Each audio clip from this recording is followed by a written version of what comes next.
Ils sont nombreux, Seigneur, ceux qui cherchent ma détresse, ceux qui dressent contre moi la vie de perdition. Je recours à toi, Seigneur, le rocher de tous les âges. Prends ma cause devant moi. El Shaddai, El Shaddai, El Shaddai, je t'invoque, réponds-moi, souviens-toi de mon effroi. El Shaddai, secours-moi, j'ai besoin de ton amour, j'ai besoin de ta présence, j'ai besoin de ton amour. El Shaddai, El Shaddai, je t'invoque, réponds-moi, souviens-toi de mon effroi. El Shaddai, secours-moi, j'ai besoin de ton amour, j'ai besoin de ta présence, j'ai besoin de ton appui. El Shaddai. Il est vrai que j'ai péché, mais je retourne à la croix. Purifie-moi par ton sang qui a coulé pour moi, sang de purification, sang de régénération, sang de réconciliation.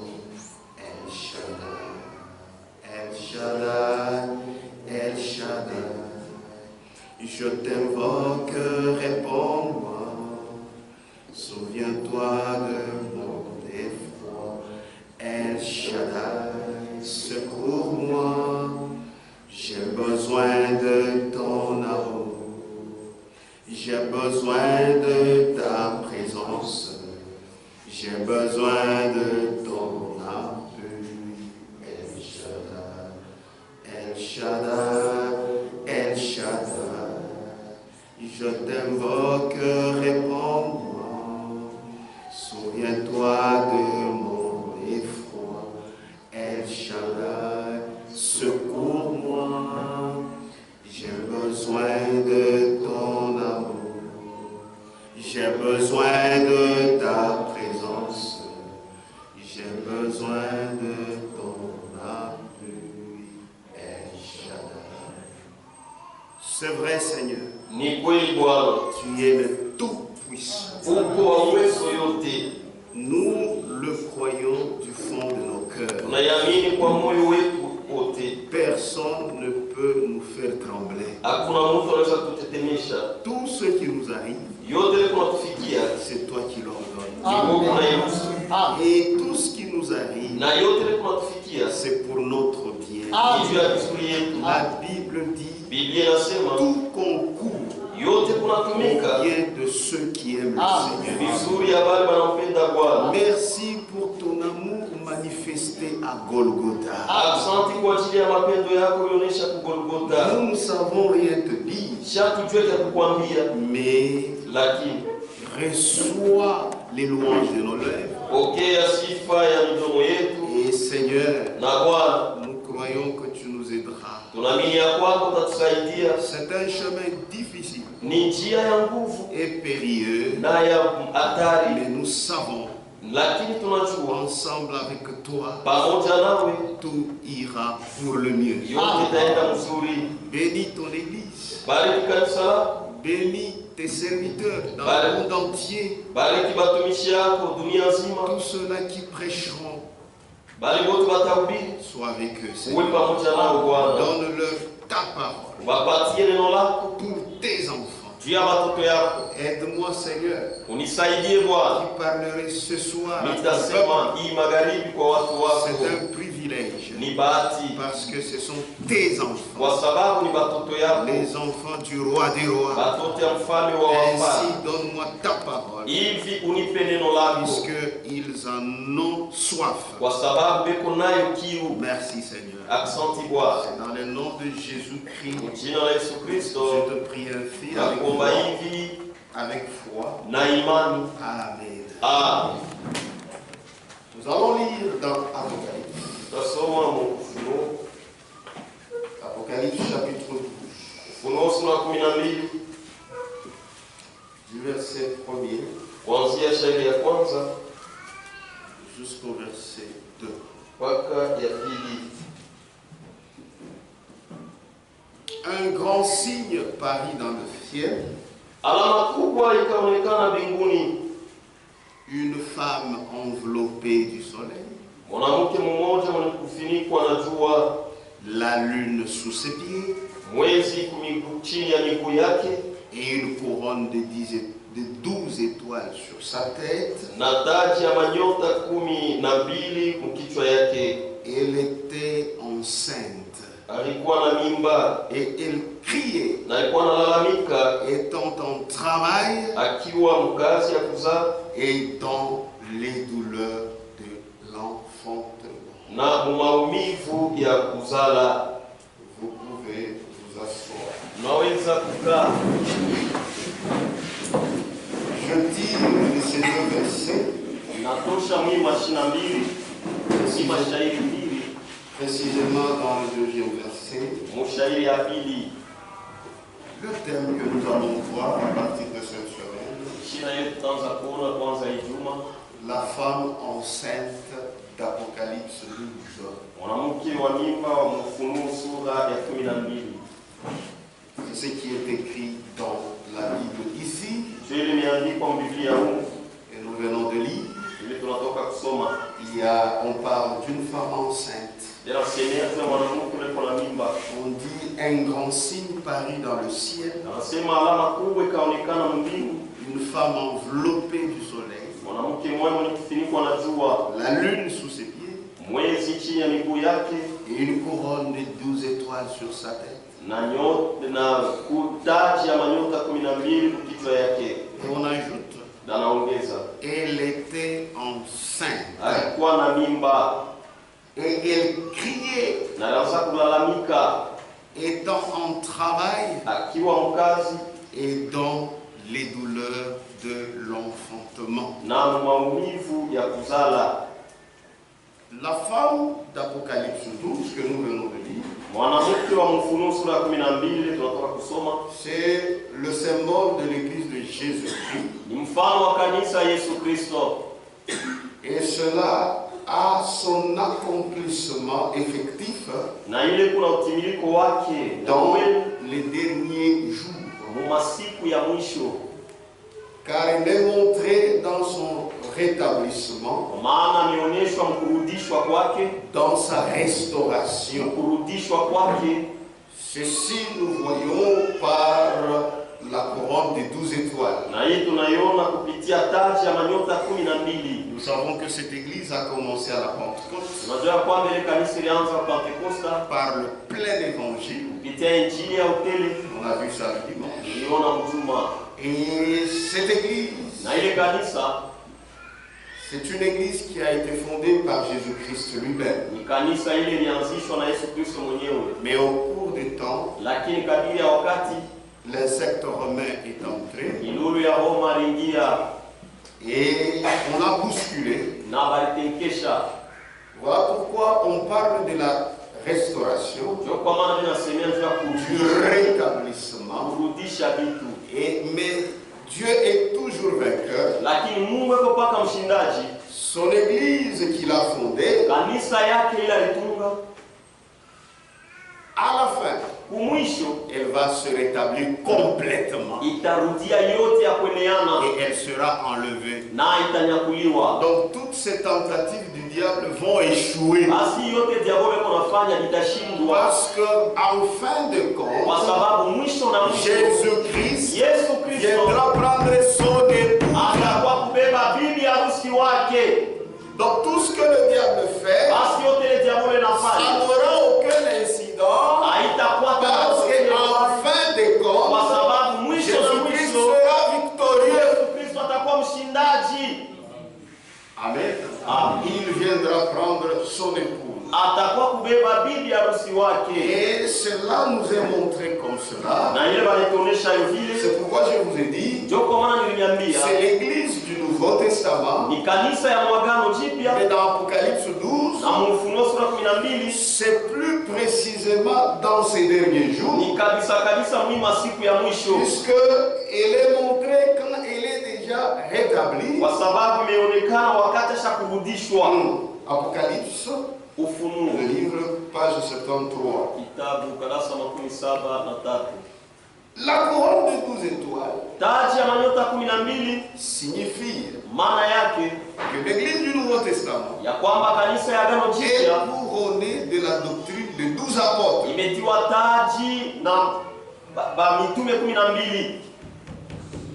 La couronne des 12 étoiles signifie que l'église du Nouveau Testament est couronnée de la doctrine des 12 apôtres. Donc quand ça a commencé, c'était déjà couronné de la doctrine des 12 apôtres. Parce que nous avons vu cette église, vous et moi, nous sommes bâtis sur le fondement des prophètes et des apôtres. Jésus-Christ lui-même étant la pierre angulaire. C'est pourquoi je vous disais le dimanche, notre église modèle a déjà été sur cette terre. C'est depuis la Pentecôte. C'est cette église que nous devons imiter. Nous n'allons pas imiter l'église de Kawa. Nous n'allons pas imiter l'église de Chama. Pas l'église de Kimé. C'est l'église de la Pentecôte. Tout prédicateur doit comparer sa prédication avec la prédication de la Pentecôte. Puisque notre seule église qui est modèle, c'est cette église-là. Amen. Quand la couronne des 12 étoiles signifie que l'église du Nouveau Testament est couronnée de la doctrine des 12 apôtres. Amen. Conformément au témoignage des Écritures,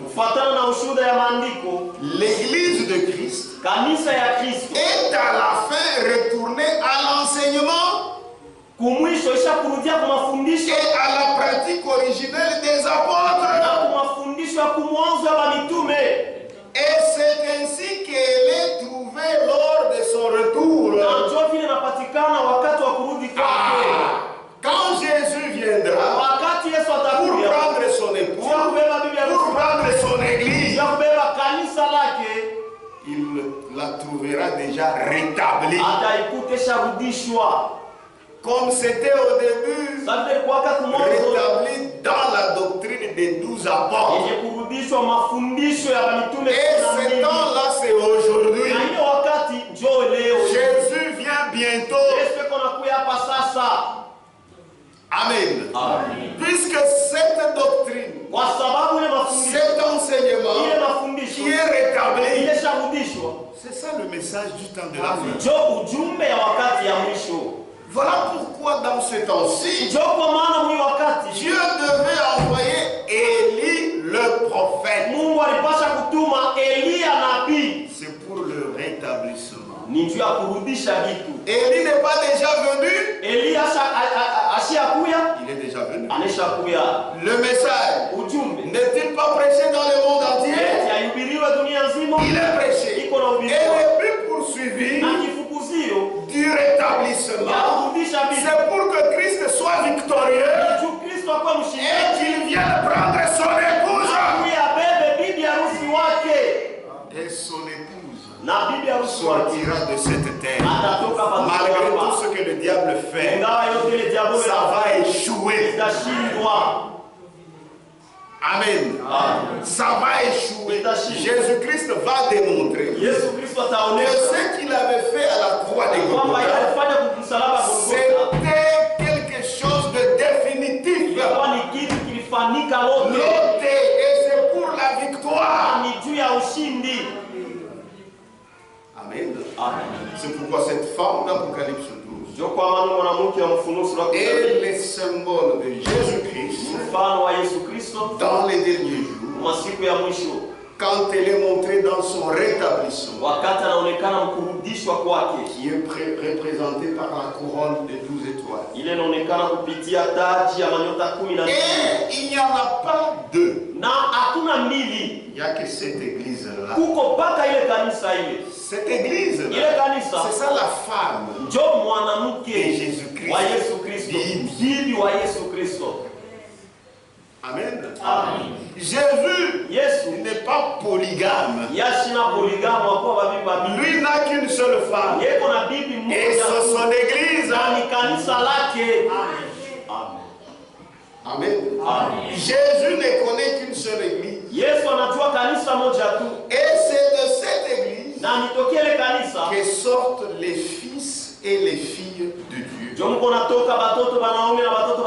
cette femme a reçu la semence de son époux seulement. Cette femme n'est pas une prostituée. Elle ne connaît que son mari. Et c'est de son mari qu'elle reçoit sa semence. Elle n'a pas reçu la semence étrangère. Comme cette femme d'Apocalypse 17. La semence ici, c'est la parole de Dieu. Quand vous lisez Luc 8, 11, la semence, c'est la parole de Dieu. Amen. Et cette église d'Apocalypse 12, c'est l'église de Jésus-Christ dans le Nouveau Testament. Mais ici, cette église est montrée dans les derniers jours où elle est déjà restaurée. C'est-à-dire, cette église ici dans Apocalypse 12, ça montre que le prophète Élie est déjà venu. Et il a déjà prêché la parole de restauration. C'est une parole prophétique. Amen. C'est ça la parole de vérité. C'est ça l'évangile du salut. Maintenant, avant d'aller plus loin, parlons d'abord de la notion de femme. Quand vous lisez l'Ancien Testament, vous verrez que Dieu désignait Israël par le mot femme. Dieu considérait Israël comme sa femme. Oui. Pourquoi? Dieu considérait Israël comme sa femme. C'est en relation avec sa semence, c'est-à-dire la parole. Puisque Dieu, c'est pourquoi le bon modèle de l'homme, c'est Dieu. Amen. Dieu n'est pas désordonné. Et l'homme aussi devait imiter Dieu. La nature elle-même ne vous enseigne-t-elle pas? Quand on parle d'un homme mtu tule kichwa sawa. Quand on parle du mariage, Kama nasemea juu ya ndoa, ce mariage que même les païens reconnaissent, hii ndoa hata wapagano wenyewe wanaitambua. il est bapagano banatambua, c'est le mariage monogamique. Ni ndoa ya bibi moya. Même les païens, Hata wapagano. quand tu dis à tes parents païens, Kama unaambia bazazi yako wapagano, que vina fia kuongeza wapi, et je vais ajouter une deuxième femme. pata kushanga. Mais ils vont s'étonner de toi. Puisque naturellement, ce n'est pas bon. Kwa sababu mwasili haina mzuri. Habina bien. Haina mzuri. Amen. Amen. Dieu c'est un Dieu d'ordre. Mungu ni Mungu wa usawa. Ce n'est pas un Dieu de désordre. Ashina Mungu wa fujo. Et la perfection, Na ukamilifu c'est dans la parole. ni ndani ya neno. Amen. Amen. Dieu Mungu considérait Israël alikuwa anabeba Israeli comme sa femme. sa mke wake. Puisque Israël Kwa sababu Israeli ne devait pas aller vers d'autres dieux. asikupasake kwenda kumiungu ingine. Israël ne devait recevoir que la parole de Dieu. Israeli alipasaka tu kupokea neno ya kwa Mungu. C'est ça sa semence. Ndio mbeko yake. Quand Israël allait vers d'autres dieux, Kama Israeli anaenda kumiungu ingine, Dieu n'était pas content. Mungu alikuwa anafurahi. Parce que Dieu Kwa sababu Mungu veut anapenda quelque part fasi moja où c'est bien conservé seulement pour lui. kule vitu vyenye kuchungiwa tu mzuri juu yake. Amen. Amen. Puisque Dieu n'est pas un désordonné. Kwa sababu Là où il y a du désordre, lui s'en va. pale peko fujo, yeye anatoka hapo. Anaenda lwaki. Et il ne peut pas poser sa semence n'importe où. Na siwezi kuweka mbeko yake fasi yoyote. Comme les hommes désordonnés. Za watu bafujo. Non, non. Hapana. Amen. C'est pourquoi la Bible dit, Ndio kwa maana Biblia inasema notre Dieu est fidèle. Mungu wetu ni mwaminifu. Que Dieu vous bénisse. Amen. C'est pourquoi Ndio kwa maana c'est en relation avec sa semence ni mapatano na mbeko yake qu'il parle ndio iko ou nasemeka. qu'il considère Israël comme sa femme. Ndio iko nabeba Israeli kama mke wake. L'Antichrist. Mpinga Kristo. Page 20. Darasa 12. Plusieurs fois, Mara mingi dans l'Ancien Testament, mwagano la kale Dieu désigne Israël comme étant sa femme. Mungu iko nabeba Israeli kama mke wake. Plusieurs fois, Mara mingi dans l'Ancien Testament, mwagano la kale Dieu désigne Israël comme étant sa femme. Mungu iko naona Israeli kama mke wake. Son église, Kanisa lake dans laquelle ndani yake il met la semence de sa parole. iko naweka mbeko ya neno lake. Ça, ce sont des notions très importantes à connaître. Hii ni vitu ya C'est ça même la base. ndio yenye msingi. De comprendre les choses de Dieu. Quand on n'a pas ces bases, on ne comprendra rien. Kama una na hii msingi hautaelewa kitu. Donc Israël, Basi Israeli, Dieu considérait Israël Mungu comme alikuwa sa femme. anaona Israeli kama mke wake. Pourquoi? Juu ya nini? Je vous ai dit que c'est en relation Niambia kwamba ni mapatano avec sa semence. na ya mbeko yake. Et la semence ici, Na mbeko hapa c'est la parole de Dieu. ni neno la Mungu. Amen. Amen. Donc Israël Basi Israeli était sa femme, alikuwa mke wake puisque c'est le seul endroit kwa sababu ni fasi tu où moja. Dieu Kule Mungu pouvait poser sa parole. aliweza kuweka neno lake Et sur toute la terre, na pa dunia pote. c'est Israël Ni Israeli qui avait été choisi ndio alichaguliwa comme peuple de Dieu. za watu wa Mungu. Donc c'est Israël Basi qui Israeli était considéré ndio alikuwa comme la anaonekana femme de Dieu. kama mke wa Mungu. C'est-à-dire Dieu, qui n'est pas une désordonnée. Ashina Pour wafume mettre sa semence ici, sio kwa huku na huku. lui avec Israël. Alikuwa paka na Israeli tu. C'était ça sa femme. Ndio alikuwa mke wake. Amen. Amen. En relation avec la semence. Mapatano na mbeko Parce yake. que Dieu Kwa sababu est Dieu ordonné. kwa sababu Mungu ni wa Ordonné. C'est usawa. maintenant ordonné, Banayo. Amen. Amen. Plusieurs fois Mara mingi dans l'Ancien Testament, mwagano la kale Dieu désigne Israël Mungu alikuwa anabeba Israeli comme étant sa femme. kama mke wake. son église, kanisa lake, dans laquelle ndani yake il met la semence de sa parole. kunaweka mbeko ya neno lake. Dieu met sa semence. Mungu anaweka mbeko ya neno lake. Wapi? C'est dans son église. Ni mkanisa lake. On va comprendre plus tard. Tutaelewa. Allons d'abord petit à petit. Il ne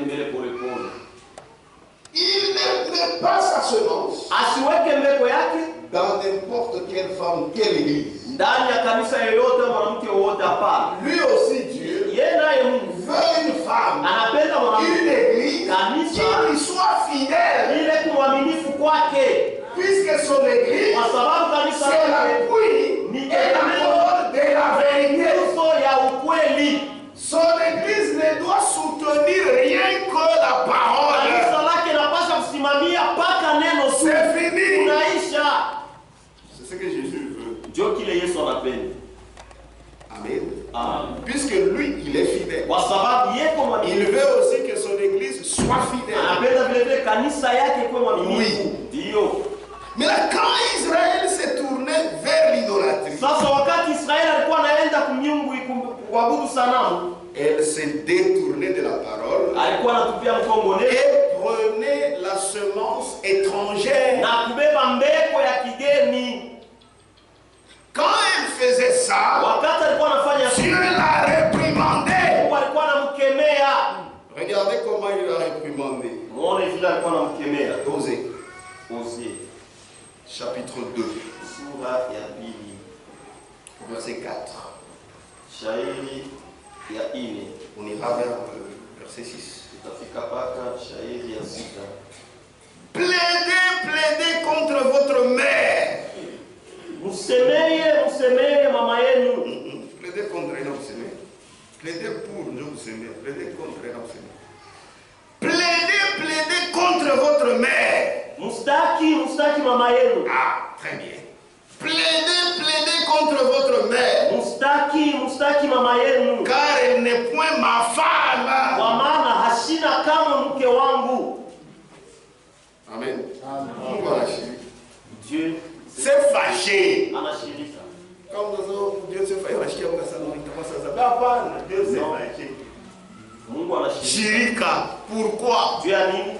Israël est infidèle. Israël anakosa uaminifu. C'est-à-dire, kusema elle se tourne vers les idoles. Anaenda kwa masanamu. Frère, quand vous abandonnez la parole de Dieu, kama unaacha neno ya Mungu, vous allez vers les idées des hommes. unaenda kwa mawazo ya bantu. Dieu n'est pas content. Mungu asifurahi. S'il y a quelque chose que Dieu n'aime pas, kama kuko kitu kile Mungu apenda, c'est ça. ndio kile.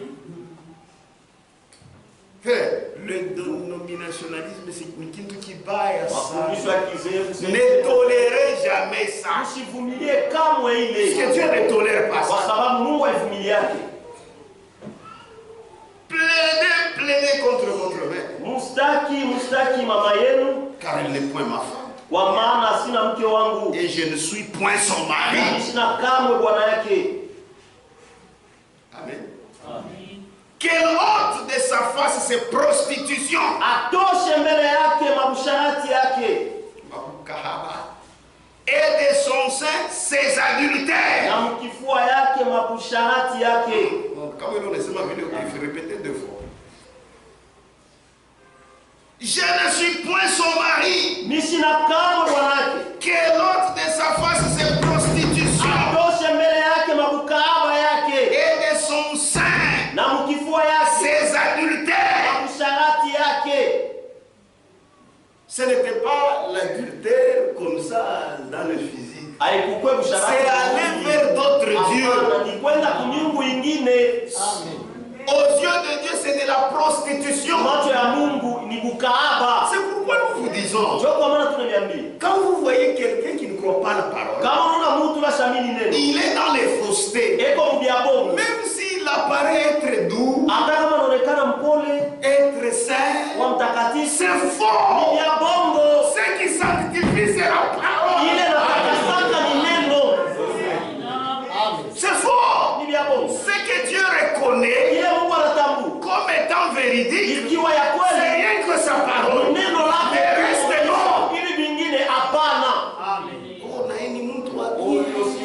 Mais montre soit bien, une bonne personne. il est doux envers la parole. C'est pourquoi la douceur dont il est question dans la Bible, quand Dieu dit que votre douceur, que votre douceur soit reconnue de tous. Ce n'est pas cette douceur-là, l'attitude bonjour. Tu peux avoir une mais non, c'est une douceur par rapport à la parole. C'est la vérité. Dieu n'aime pas ça.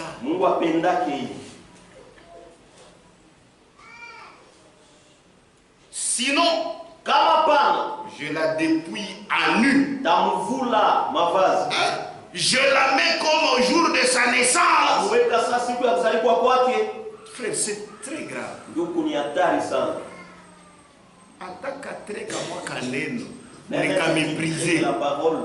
Frère, chez Dieu, c'est très grave. C'est pourquoi nous ne pouvons jamais vous enseigner à faire autant. Non. Quand vous voyez un prédicateur, il ne trouve pas de gravité à enfreindre la parole. Et il vous apprend aussi à faire la même chose. C'est celui-là sorcier.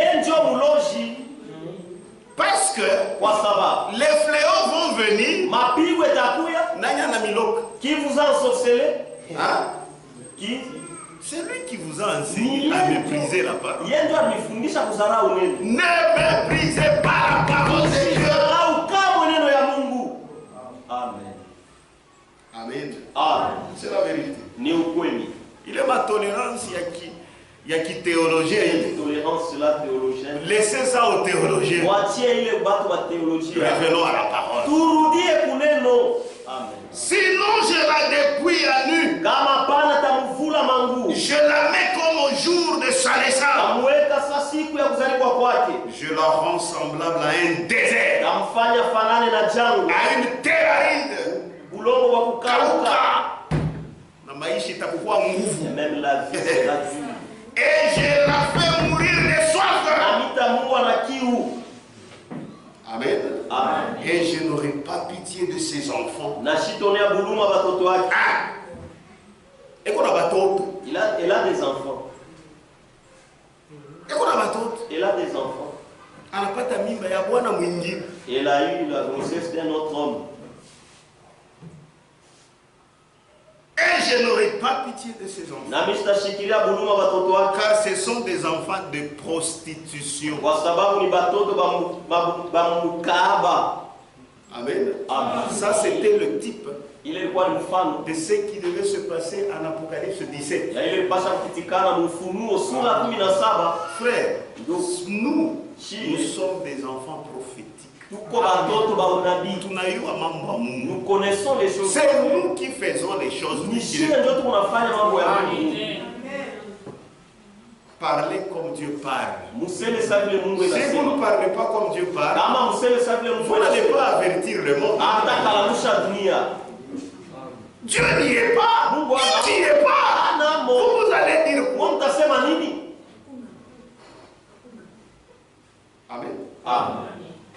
Amen.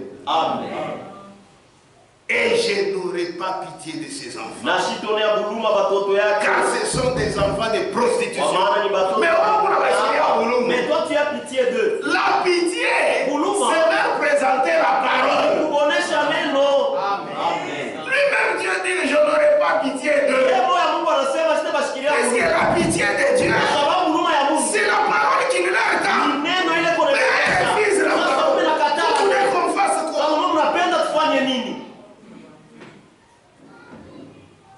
Amen.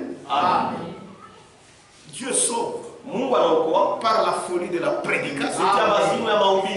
Et cette prédication touche le Christ. Mais on va la cater. Comment on fait? Parler le langage de Dieu.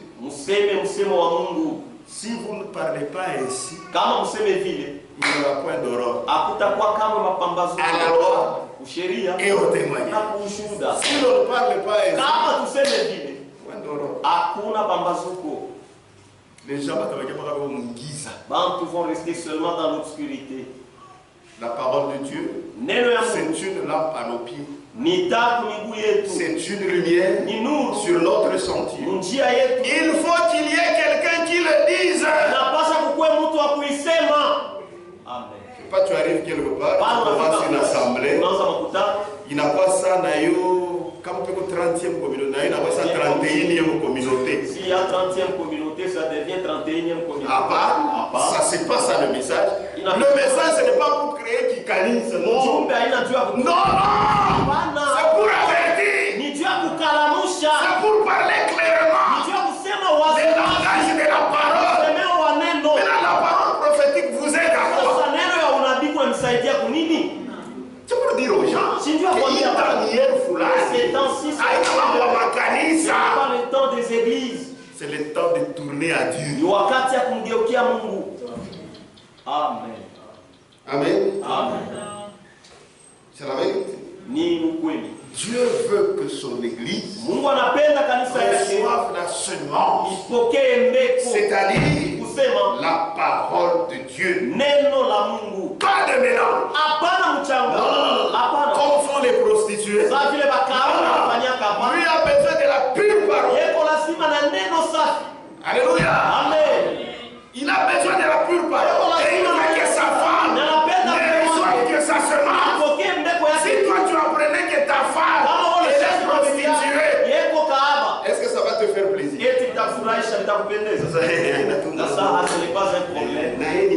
Lui aussi c'est un homme.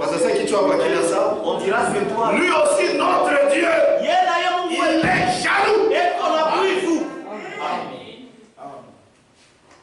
Amen. Amen. C'est la vérité. Jérémie.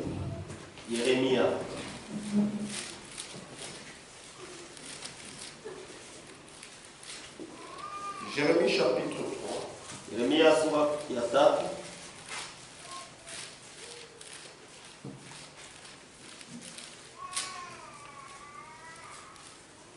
À partir du verset 6.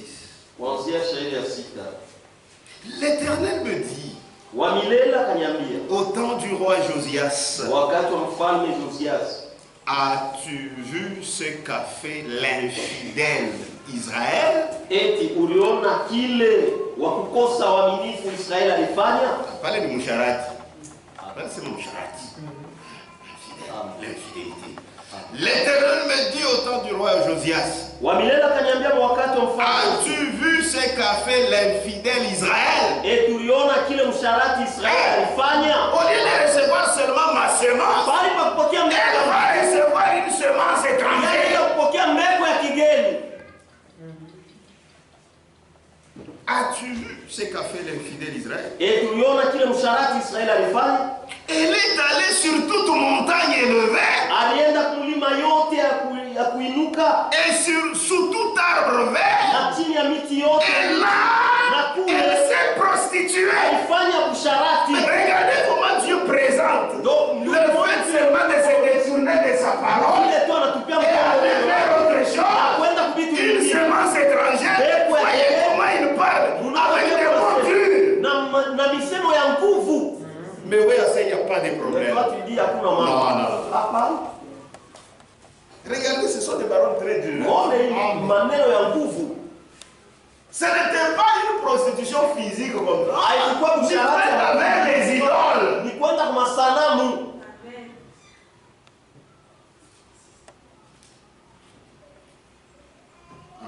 Amen. C'est grave. Ni hatari. Vous ne trouvez pas que c'est grave? Amona kusema ni hatari. Moi, je trouve que c'est grave. Mimi naona kusema ni hatari sana.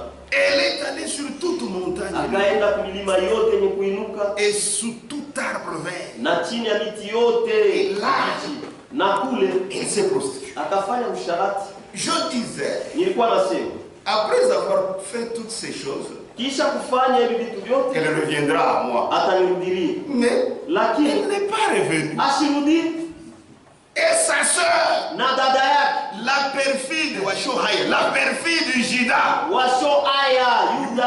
a été témoin. Quoique juste répudier l'infidèle Israël à cause de tous ses adultères et que je lui eusse donné sa lettre de divorce. Pourquoi il lui a donné la lettre de divorce? Même dans le Nouveau Testament, il est dit pour cause d'infidélité. Il est infidélité, on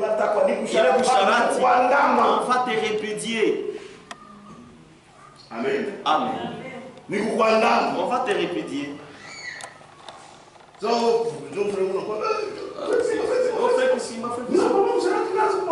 viens d'attraper ma femme.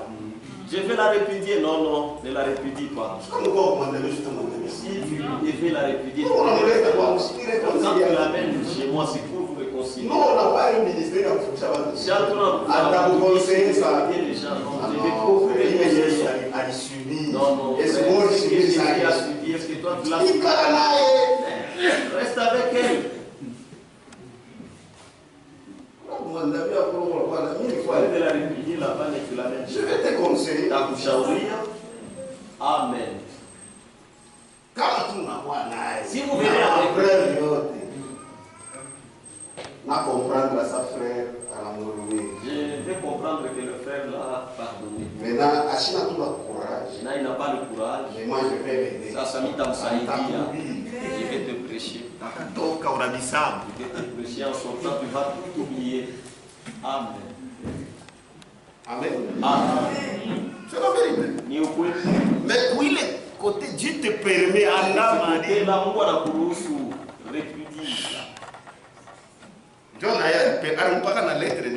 Il lui a même donné la lettre. Quoique juste répudier l'infidèle Israël à cause de tous ses adultères et que je lui eusse donné sa lettre de divorce, j'ai vu que la perfide Juda, sa soeur, n'a point eu de crainte et qu'elle est allée se prostituer pareillement.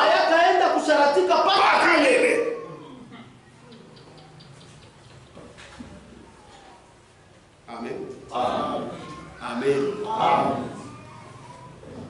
Imam Kotoyabi. Revenons à Osée.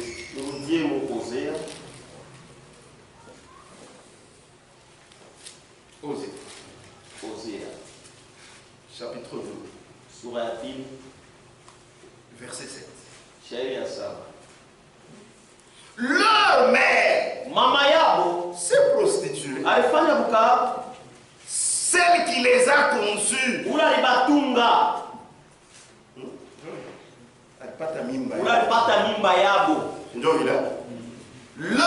mère s'est prostituée. Celle qui les a conçus s'est déshonorée. Car elle a dit, j'irai après mes amants qui me donnent mon pain et mon eau, ma laine et mon lait, ma vase, mon huile et ma boisson. Elle se vante même. J'irai après mes amants. C'est sur le plan spirituel. Mais on rend ça clair physiquement. Mais ça me pèle que c'est ça mon esprit. J'irai après mes amants qui me donnent mon pain, mon eau. Vous qui tolérez les fausses doctrines. Oh, malgré cela, malgré. Il est héros à qui tolérer. Est-ce que vous avez le Saint-Esprit tout le monde? Vous avez vraiment le Saint-Esprit. Il y a Saint-Esprit, il y a tolérance. Le Saint-Esprit de tolérance. Non. À part. Le Saint-Esprit, quand il y a quelque chose qui n'est pas la parole.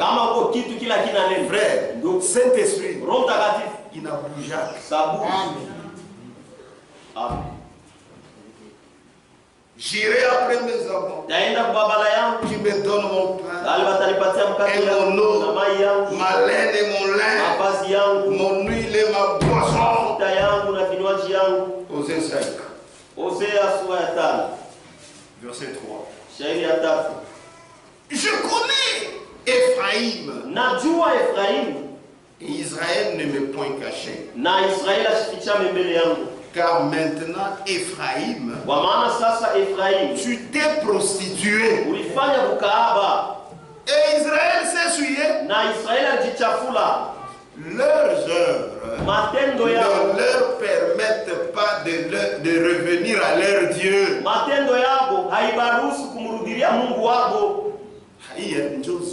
Ça, c'est ça la dénomination. C'est pourquoi ton quitte de toi-même. Amen. Amen. Oh non, beauté. Oh non. Qui n'a montré qui me dit à chacun, oui, individuellement. Leurs œuvres ne leur permettent pas de revenir à leur Dieu. Parce que l'esprit de prostitution est au milieu d'eux. Et parce qu'ils ne connaissent pas l'Éternel. Dieu est l'esprit chatita qui a pas. C'est cet esprit que nous ne voulons pas. Regardez dans la Bible. C'est écrit autre chose. Mais parce que quelqu'un l'a dit, il est influent, tu prends ce que lui a dit. Ça, c'est l'esprit de prostitution. Amen. Non, on a tout mon Bible. Sur blanc dans la Bible que c'est ça. C'est ça. Mais quelqu'un d'autre, puisqu'il est influent, il a dit, toi tu oublies ce qui est de la vie. Tu es prostitué. Tu as l'esprit de prostitution. Et cela doit sortir. Frère, faites attention avec l'esprit de dénomination. L'esprit de dénomination ne fuit pas cet édifice. Ne pensez pas que quand vous venez ici, l'esprit dénominationnel va fuir. L'esprit dénominationnel avec ceci. Vous pouvez être ici. Ou bien tu peux être prédicateur. Mais avec l'esprit de dénomination. Mon message, prédicateur du message avec l'esprit de dénomination.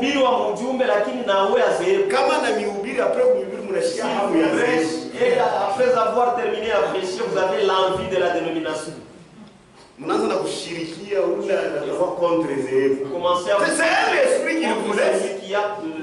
Qui est contre l'esprit de dénomination. C'est un esprit qu'il voulait. Est-ce que vous allez continuer à propager le message? Non. L'esprit de prostitution est sur eux. Amen. Amen. C'est la vérité. Parce qu'ils ne connaissent pas l'Éternel. Mais ils s'efforcent de montrer qu'ils connaissent l'Éternel. Alors que 7. Ils ont été infidèles à l'Éternel.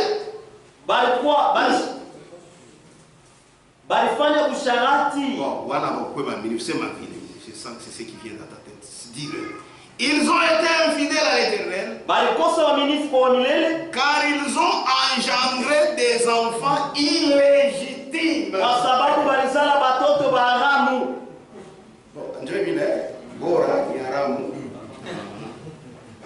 Ok.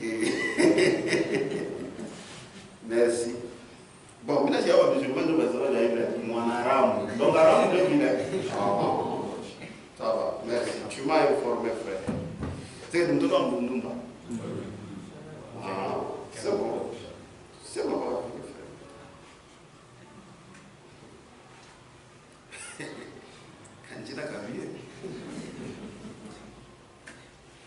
Ils ont été infidèles à l'Éternel.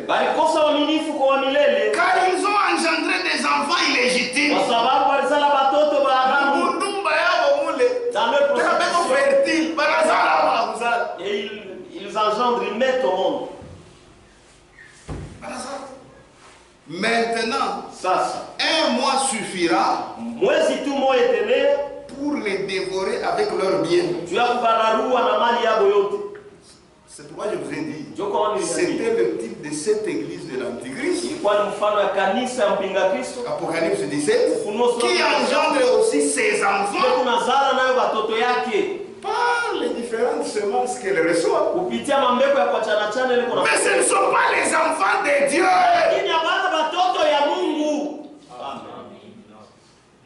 Amen. Ce ne sont pas les enfants de Dieu. C'est pourquoi Apocalypse 12 va nous permettre de comprendre aussi Apocalypse 17.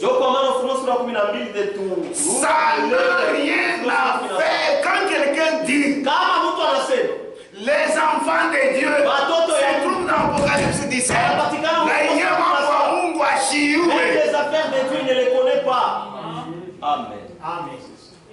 Il a encore la confusion de la dénomination. Diamétralement, français diamétralement opposé.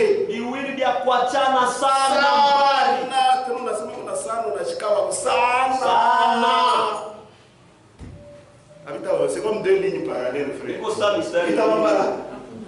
Jusqu'à l'infini. C'est comme ça.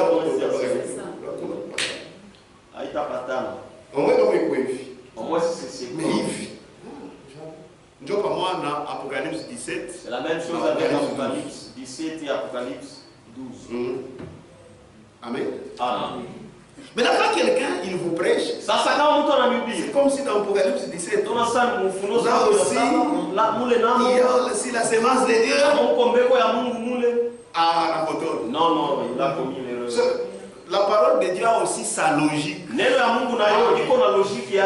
pourquoi il faut avoir le Saint-Esprit. Amen. Apocalypse 17.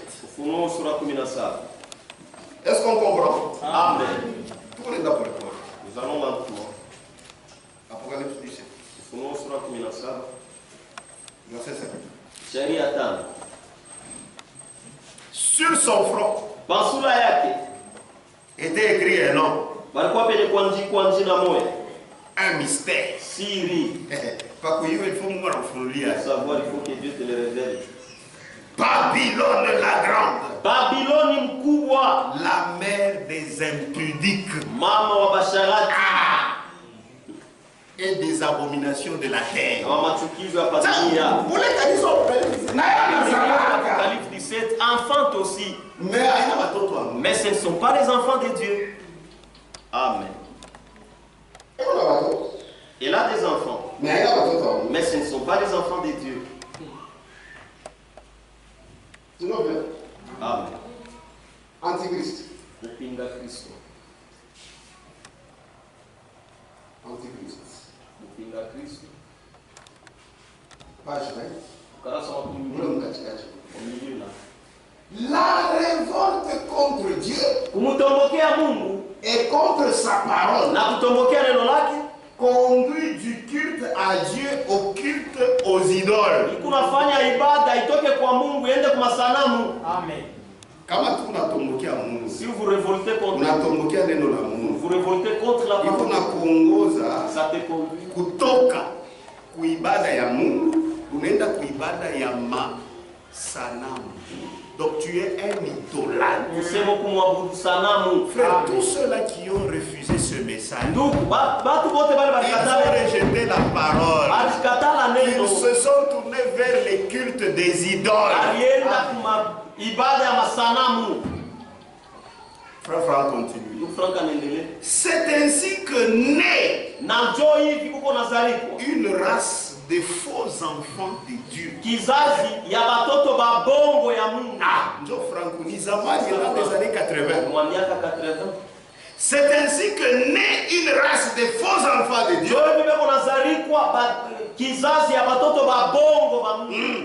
Qui en même temps sont appelés enfants d'une prostituée. Mais ce sont des faux enfants de Dieu. Maintenant, Apocalypse 12 inakuwa clair. Sasa Ufunuo sura 12 inakuwa wazi. Là il y a des vrais enfants de Bali kuko watoto ya kweli ya Mungu. Amen. 45. Touche-moi tout à l'heure. Lèvons-nous. Adorons le Seigneur.